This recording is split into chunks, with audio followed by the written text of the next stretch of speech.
This is TempleOS. It's a 64-bit PC operating system. It has an oracle. That's why it's called TempleOS. The main purpose is for doing offerings and of hymns and art and poems and stuff, and then getting a response from God in the oracle.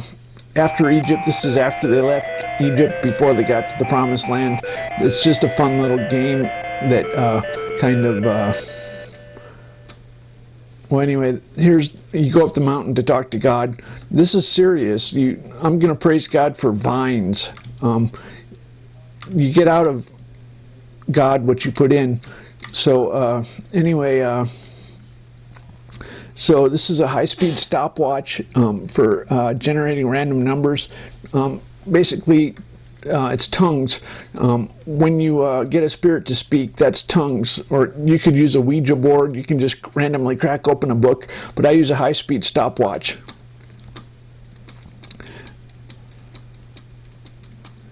So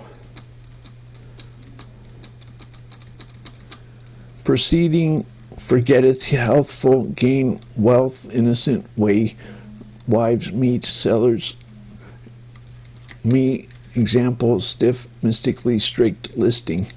Anyway, so interpretation is tricky. I do comics as offerings. We saw a treasure ship on the bottom of the Red Sea. Can you part it again? The Egyptians saw it too. So anyway, it includes a 64-bit kernel.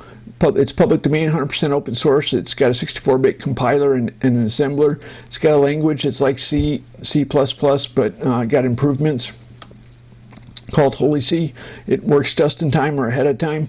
It's got no crufty 32-bit code. It's 640 by 480. That's what God said, VGA. It's got keyboard, mouse, PS2. It's got hard drive support for FAT32 and Red Sea file systems. Red Sea is a native file system that's proprietary. It's got CD, DVD support, ISO 9660. You can make ISO image files. Anyway, it's got partitioning and bootloaders. It's got an editor browser. It's got a document format that's like extended ASCII with graphics and links and trees. You can make your source code have links and trees and stuff. It's got 8-bit ASCII instead of just 7-bit, so I call it 8-bit. It's IBM PC screen codes, so you can use those European accents and stuff, and you can use Greek symbols.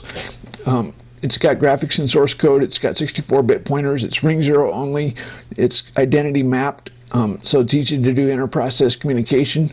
It's got multi-core support. You can do it's master-slave, not SMP.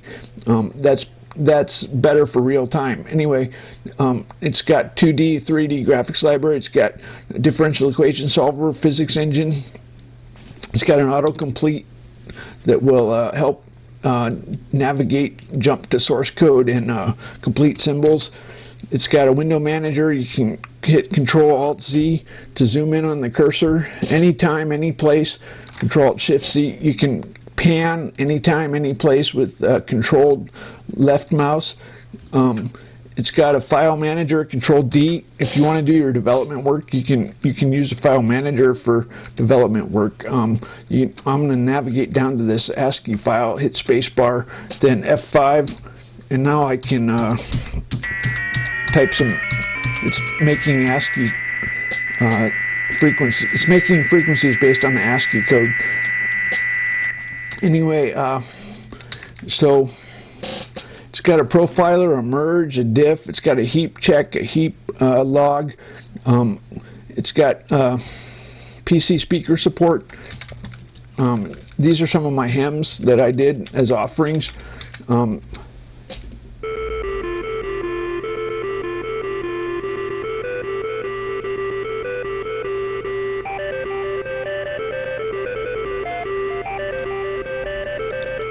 You can get some help from God making melodies.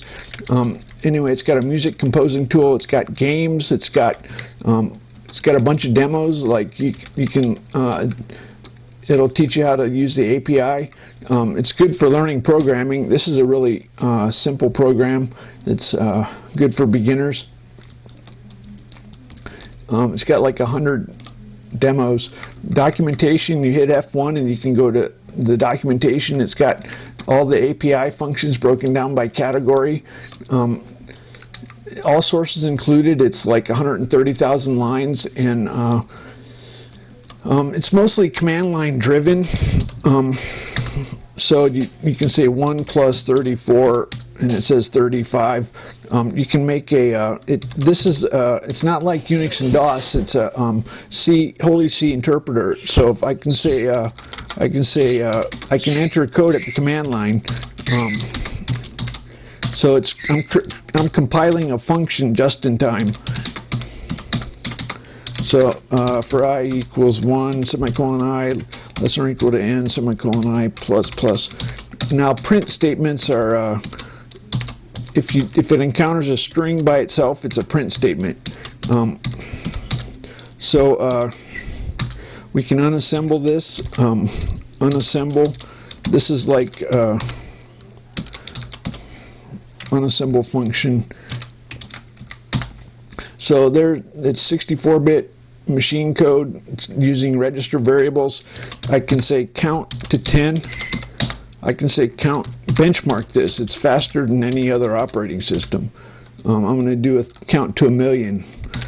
1, 1,000, 2, 1,000, 3, 1,000. Anyway, so you hit Control M, you get to your menu. We're going to go look at the games directory. You can see it typed CD and then dir. If you don't have arguments, you don't need parentheses for functions.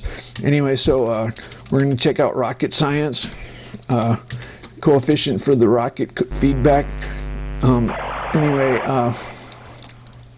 So here's the first-person shooter. It's got graphics and source code. God said they're dancing. Anyway, so there's a potted plant. Anyway, so